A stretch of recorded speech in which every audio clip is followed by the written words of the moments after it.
Welcome, Negronis with Nord, episode number 5.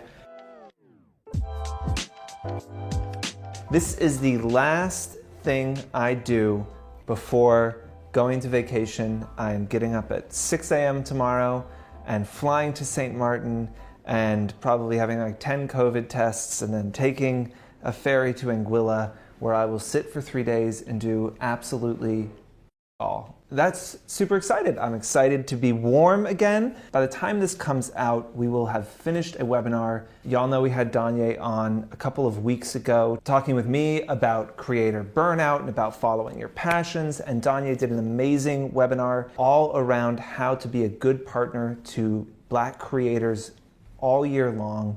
If you haven't seen it, there is a link to watch, right? There is a link to watch the webinar. There is a download of the insights from it that you can click a link and download that now. Absolutely, if you're a brand, make sure you watch that whole webinar and download those insights. Okay, today, what are we talking about? We are talking about sharing. Sharing is caring. No. I had mentioned this in my predictions for 2022, talking about shareability being really important, but I want to dive into it a little bit more. And I will start by saying, the only path to repeatable, consistent growth on social over the next couple of years is creating shareable content. That is it. That is the secret. That is all. Let's talk about TikTok. Their algorithm works in a couple of ways. First, watch time. You know, what percentage of the video did people watch? 2 is 2 likes, is 2 comments. No, 2 is shares. Okay, how many people are sharing it? 3 is comments. All right, so that is what drives the TikTok algorithm. So if you're looking to hit the TikTok algorithm jackpot, you need to be creating content that is shareable. On Instagram, a place that is much harder to grow, let's just think about how we grow. First, somebody has to figure out who the fuck we are, right? They have to land on our Instagram. How are they doing that? When's the last time you looked at the Explore page? Mine, weirdly, is like bodybuilders. I don't understand why I don't follow any bodybuilders, but I have a lot of bodybuilder content. So I do not spend a lot of time in the Explore page, right? So outside the Explore page, how's somebody finding your account today? Well, they could find it because a brand reposted you, or what? Or it gets shared, right? Or somebody shares your posts, either in a DM, on Twitter, on their stories.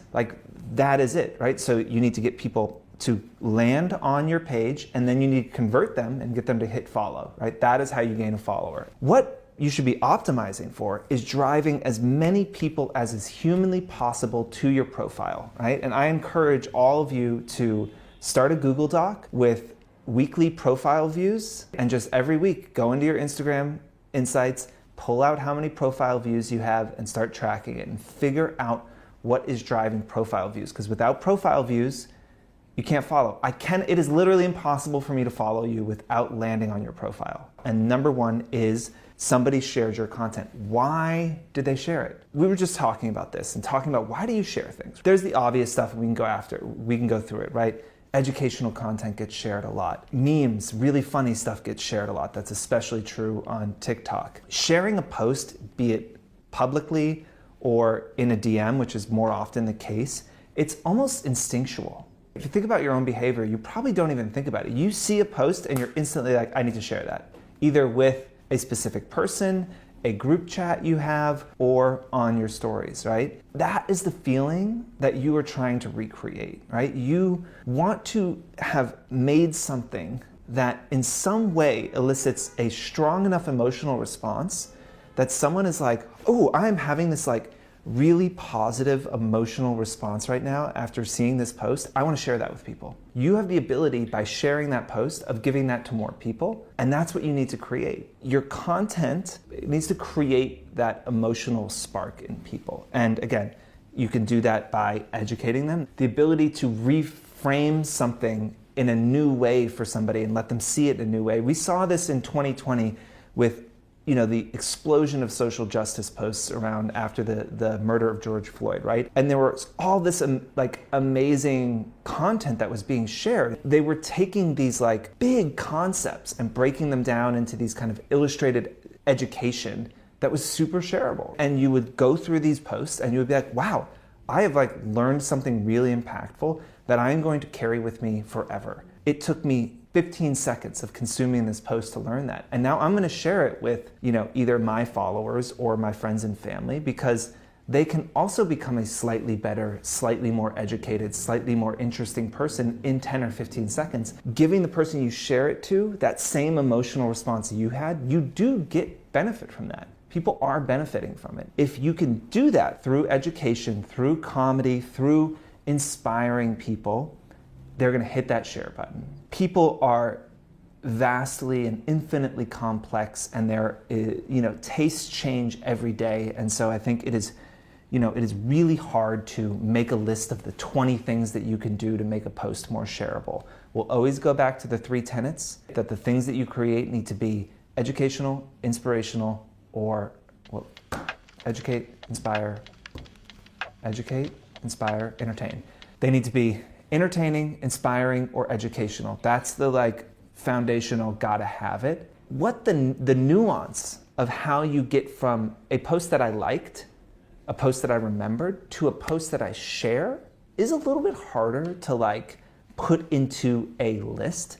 And so what I would do if I were you, just for a week, think about the posts that you share. Maybe every post that you share, also save it to a board, as a shared post board, and just do it for a week. And at the end of the week, go through it and try and figure out what it was. Is there any through lines? Why did you share these posts? And try and learn something. And also go to your insights on Instagram and go to your most shared posts and try and understand what connects these things. Obviously, my number 1 most shared post is my engagement, which I knocked out of the fucking park, as we already discussed. All the other ones are times that I wrote a really long caption. You can find a through line. If I wanted to create more shareable posts, I would spend 3 or 4 hours on Sunday just writing long captions, really thinking about what I want to say and trying to say something impactful. I don't do that. I'm if you wanted to grow your account, I believe that stepping back and really focusing on less but better and shareable content would do you better than feeling like you're on some hamster wheel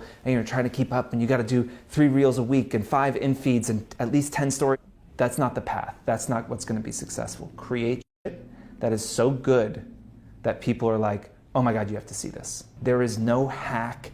There's no best practice. There's no amount of posting or focusing on reels or videos that is going to get you where you want. That is that's the bud of the bud, and that is the key to everything. Think about shareable content, try and understand how to get more of it, and success. With that, I'm gonna finish this drink, get a spray tan, obviously, look at me, and I'm gonna go on vacation, so cheers. I look forward to 3 days of rich guy cosplay and pretending to be wealthy. My vacations are always 2 or 3 days long because that is all I can afford to spend.